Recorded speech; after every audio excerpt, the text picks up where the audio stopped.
HIV në UK është më një sëmundje terminale, një revolucion shkencor në luftën ndaj virusit.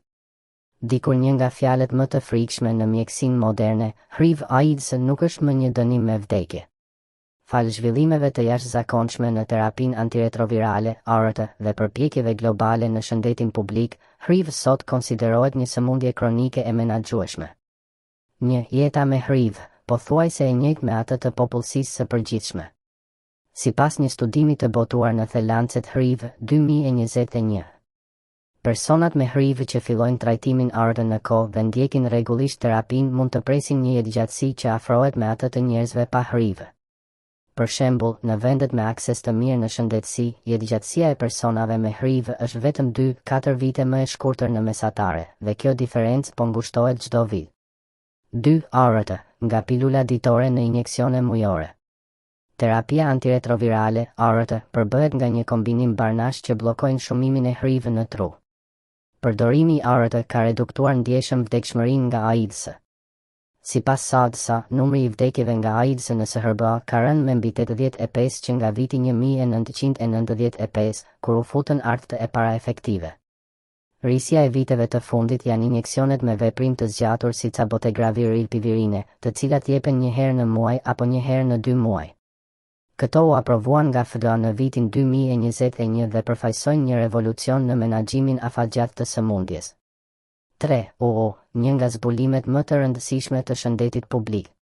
Koncepti undetektable untransmitable është tani i mbështetur nga të gjitha institucionet ndërkombëtare.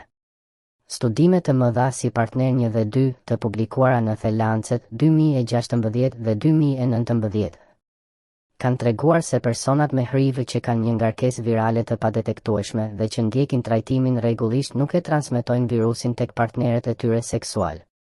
4. Një e ardhme me më pak HIV, parandalimi dhe kërkimi shkencor. PrEP, profilaksia parandaluese para ekspozimit, është një tjetër armë efektive. Përdorimi i përditshëm i barnave si tenofovir emtricitabine, Truvada, mund të ulë rrezikun e infektimit me HIV me 99 në marrëdhënie seksuale dhe rreth 74 në përdoruesit e drogës injektuese. Ndërkohë, teknologjitë gjenetike si CRISPR-Cas9 janë ende në fazat eksperimentale, por në disa studime laboratorike është arritur eliminimi i gjeneve të HIV nga qelizat e infektuara, duke hapur rrugën për kërkimin e një kure të plotë në të ardhmen. 5. Statistikat globale, sipas UNAIDS 2023. Rreth 39 milion njerëz jetojnë me HIV në botë. 29,8 milion prej tyre janë në trajtim me ART. Në vitin 2022, kishte 3 milion infeksione të reja dhe 630,000 vdekje nga shkaqe të lidhura me AIDS. Që nga fillimi i epidemisë në vitet 1980, mbi 40 milion njerëz kanë humbur jetën nga AIDS. Përfundim, shkenca e ka kthyer fatin në favor të njeriut. Transformimi i HIV nga një sëmundje fatale në një gjendje të menaxhueshme është një nga arritjet më të mëdha të mjekësisë moderne. Megjithatë, sfidat mbeten, pabarazit në aksesin ndaj trajtimit, stigma sociale dhe mungesa e ndërgjegjësimit në shumë vende. Kërkimi shkencor, inovacioni farmaceutik dhe përkushtimi institucional kanë treguar se një pandemi globale mund të mposhtet jo me frikë, por me dije dhe solidaritet. Lufta ndaj HIV nuk ka mbaruar ende, por për herë të parë ndodhemi në pozitën më të mirë për ta fituar atë.